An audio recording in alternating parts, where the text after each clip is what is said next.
Hello friends, now in this video I am going to deal with the next conceptual ideas related to the straight lines for your mains preparation.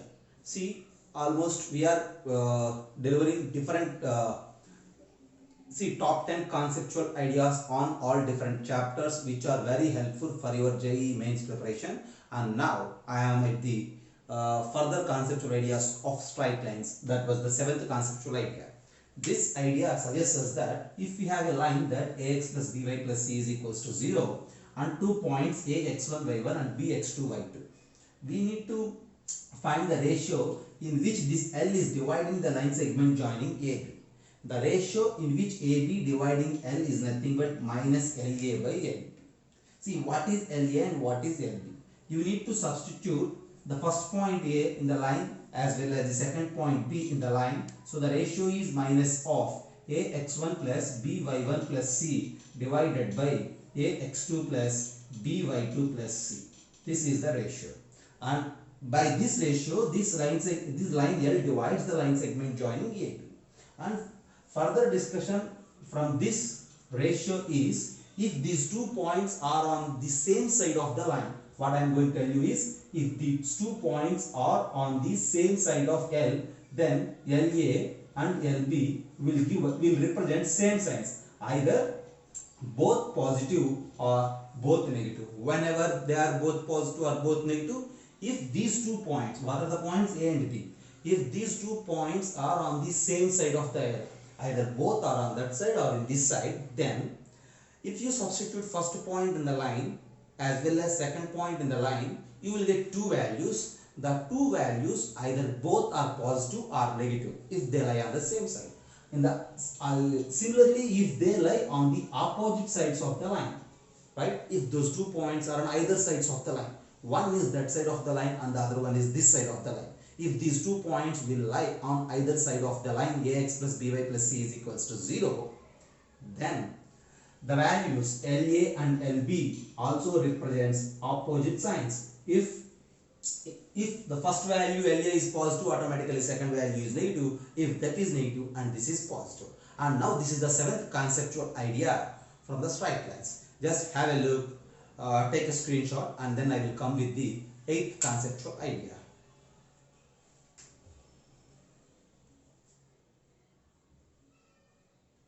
And now the 8th conceptual idea.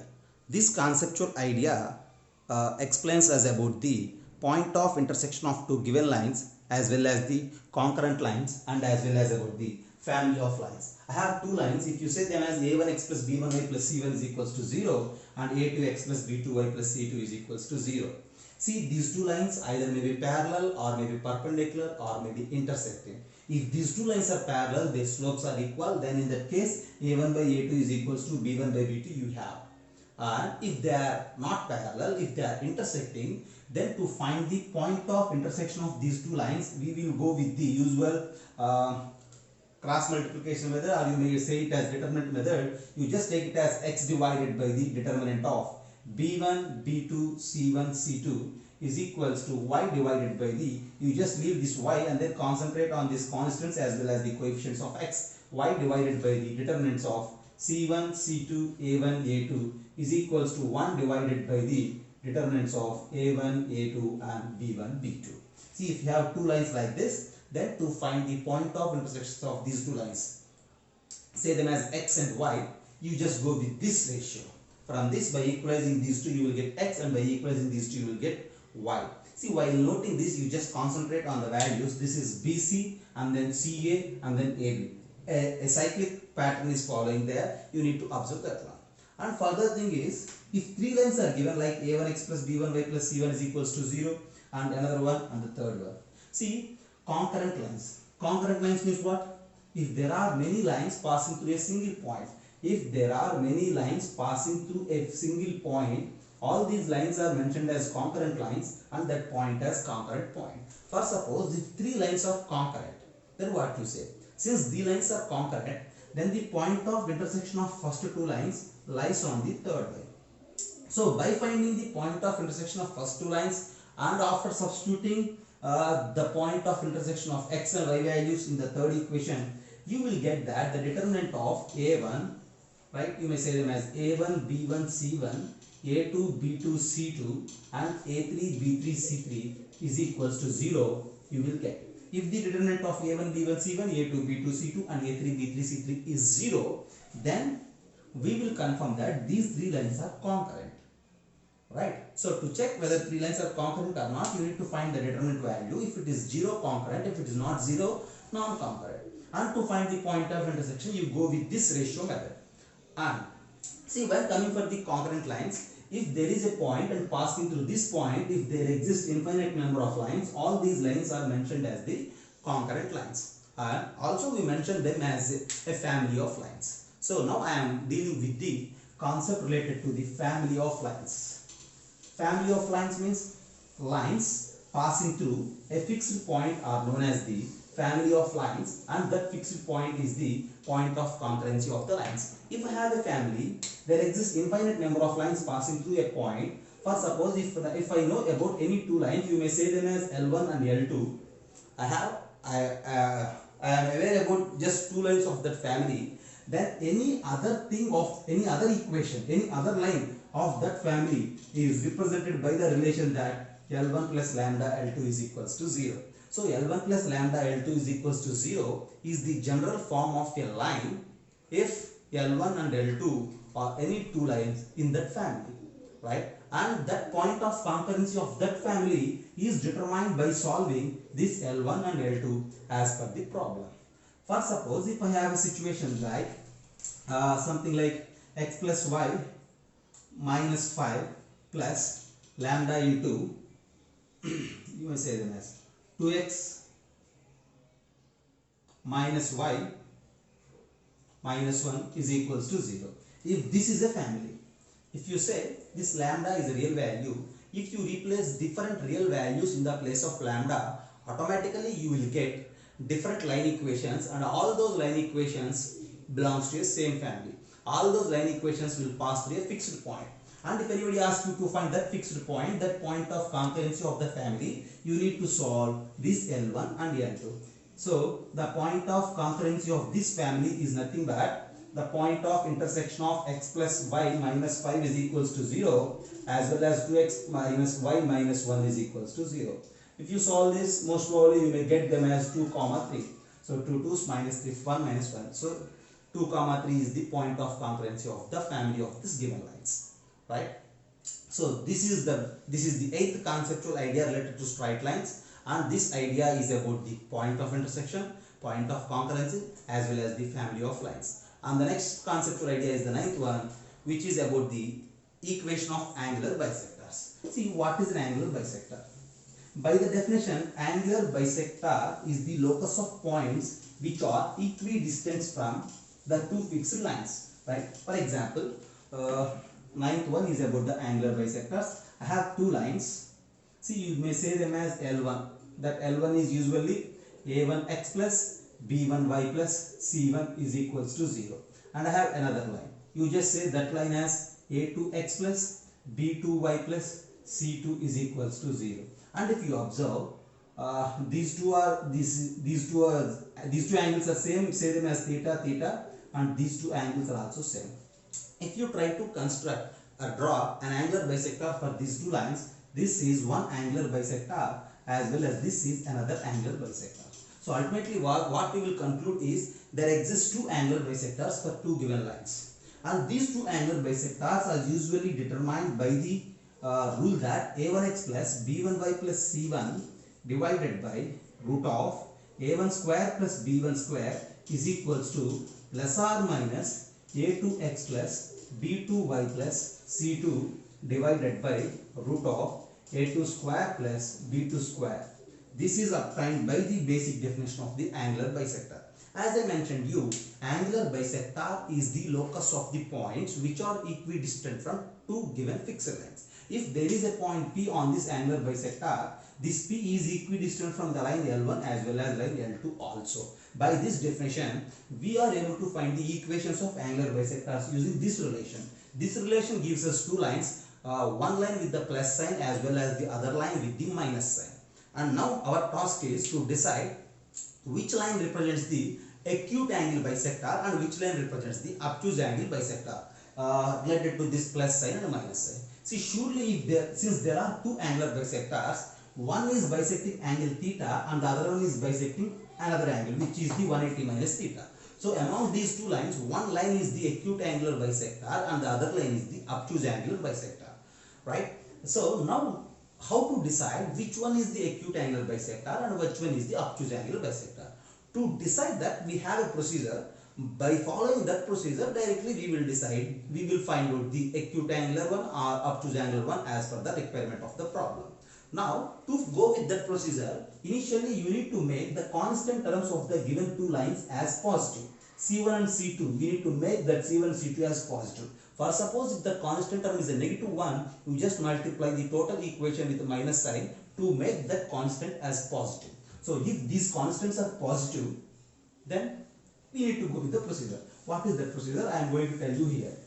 See, just remember that we have two lines here, a1x plus b1y plus c1 is equals to 0, and the other one is a2x plus b2y plus c2 is equals to 0. So first of all, you need to make that c1 and c2 are positive. If c1 and c2 are positive, then you just find out the value that a1 a2 plus b1 b2. What you need to find? a1 a2 plus b1 b2. There you will face with two situations. In one situation, this a1 a2 plus b1 b2 is negative. In the other situation, this a1 a2 plus b1 b2 is positive. If this a1 a2 plus b1 b2 is negative, then there acute angle and obtuse angle bisector. If this value is negative, then acute angle bisector is the equation of angular bisector obtained by using the plus sign, whereas obtuse angle bisector is the equation of angular bisector obtained with the minus sign. In the same case, when a1 a2 plus b1 b2 is positive, where the obtuse angle bisector is obtained by the plus sign, whereas acute angle bisector is obtained with the minus sign. Just have a look here. See, as I mentioned to you, there exist two angular bisectors, and I gave you the equation to find the angular bisectors, and that gives us 2 with plus sign 1 and the minus sign 1. See, we need to decide which one is the acute angular bisector and which one is the obtuse angular bisector. To decide this, we need to follow this procedure. Initially, you need to make that C1, C2 as positive, and afterwards you just find that value A1, A2 plus B1, B2. If that is negative, then plus sign equation represents the acute angular bisector and minus sign equation represents the obtuse angular bisector. If this product is positive, then plus sign equation represents the obtuse angle bisector and minus sign equation represents the acute angular bisector. And this is some task related to the obtuse angular bisector as well as the acute angular bisector. And in some cases, the problem may ask us to find the equation of the angular bisector containing the origin. See, in this case, right, this angular bisector is the equation of the angular bisector containing origin, and this is the equation of the angular bisector not containing the origin. Whereas coming to here also, this is the equation of the angular bisector containing the origin, and this is the equation of the angular bisector not containing the origin. Now finally, this is the 9th conceptual idea from the straight lines, which explains us to find the equations of angular bisectors and to decide which one is the acute and which one is the obtuse. And after this 9th conceptual idea, we have one more one, the last conceptual idea, which is related to the pair of straight lines. Straight lines always deal with one line, whereas pair of straight line deals with two lines as its name suggested. See, pair of straight lines. For example, if we have two lines, you may say them as y is equals to m1x and y is equals to m2x. These are the two lines which are passing through origin. Then the combined equation for the pair of lines of these two passing through origin is obtained by multiplying this m1x minus y into m2x minus y, and it represents the combined equation for the pair of lines. And on multiplication, you will get an equation of this formula. ax square plus 2hxy plus by square is equals to 0 represents a pair of lines, and it represents the pair of lines only if that h square minus ab is greater than or equals to 0. Likewise, here these are the two lines which are passing through origin. But if we have two lines which are not passing through origin, then the equation pair of straight lines, combined equation for the pair of straight lines is obtained as a linear equation in two variables, not a linear equation See, a second degree linear equation in two variables, which is of the format ax square plus 2hxy plus dy square plus 2gx plus 2fy plus c is equals to 0. So this is the usual format of a pair of lines. And but most probably in our mains and advanced examination, most probably there is no stress related to the pair of straight lines. They may ask you questions from the straight lines itself. If you have a question related to the pair of straight lines, you just try to reduce that combined equation of the pair of lines into the individual lines and then do as you in the pair of lines. For example, in my hand I have a problem related to that. If 6x square minus 5xy, you may say them as minus 4y square is equals to 0. It represents a pair of lines. See, to find that pair of lines, you just factorize this. See, if you think about this 6 and 4, 24, you just split them. The 24 can be written as in different ways, like I need to get the 12 it right. So how to write? 6 fours is 12. No, 6 fours is 24. So you need to split this 24 in how many ways you can split? Say, see, I need to get this 5xy right. So to get that 5xy, I am going to utilize 8 and 3. So if you factorize 6x square minus 8xy plus 3xy minus 4y square is equals to 0. And if you common out that 2x, you have here it as 3x minus 4y. And if you common out that y, and this is 3x minus 4y is equals to 0. And finally, 2x plus y into 3x minus 4y is equals to 0. And this factorization suggests us that this 6x square minus 5xy minus 4y square is equals to 0 represents a pair of lines which are passing through origin. And one line is 2x plus y is equals to 0, whereas the other line is 3x minus 4y is equals to 0. So if you face any problem related to this combined equation of the pair of lines, you just try to factorize that to get two different lines. And after having those two different lines, you will ask according to the problem. For suppose if you have a total second degree equation in terms of those two variables, for suppose if you have that 6x square minus 5xy minus 4y square plus 7x minus 13y minus 3 is equals to 0. And you need to get two lines from this. If you observe, the first three terms of these two are same. Since the first three terms are same, you just let it as 2x plus y plus some p is equals to 0, and here it is 3x minus 4y plus some q is equals to 0. Now if you multiply these two, you will get this total equation. But to decide these two as these two, you need to get the values of p and q. To get the values of p and q, you just compare the coefficients of x and y as well as the constants. So from this, if you compare the coefficients of x, here it is 7 and there 2x into q and then 3x into p. It may be 3p plus 2q is equals to 7. Whereas if you think about the coefficient of y, this minus 4y into p is minus 4p, whereas this y into q is plus q is equals to minus 30. And if you think about the constant here it is p into q is equals to minus 3. See, this line represents this pair of lines. And how you get these two? From the first three terms you get these two. And how you get these two? By factorizing this given homogeneous second degree equation in two variables. See, if you add some constant for these two lines, those two represents the pair of straight lines of this equation. So now multiply these two and compare the coefficients of x, coefficient of y and constants. On solving this, you will get the value of p and q. See, for suppose here, since p into q is minus 3, it may be minus 3 into 1 or minus 1 into 3, like that. See, for example, if you say p as 3 and q as minus 1, p is equals to 3 and q is equals to minus 1. If you check, minus 12 minus 1 is minus 13. Here it is 3 3 is 9 minus 2 7. There ends the problem. Since p is 3 and q is minus 1, one line is 2x plus y plus 3 is equals to 0 and the other line is 3x minus 4y minus 1 is equals to 0. And this is the way to get two different lines from the given combined equation of the pair of straight lines. So if you have any problem related to the pair of straight lines, first you just resolve it into two lines which are well known for us. And after resolving, you just go with your usual formula and with the usual procedures. And now this is the 10th conceptual idea related to the straight lines. There is the top 10 conceptual ideas related to the straight lines. You just revise all these ideas and I hope all these are very helpful for your mains preparation. See, if these videos are helpful for you, you just like it, subscribe, and then comment also, right? Thank you.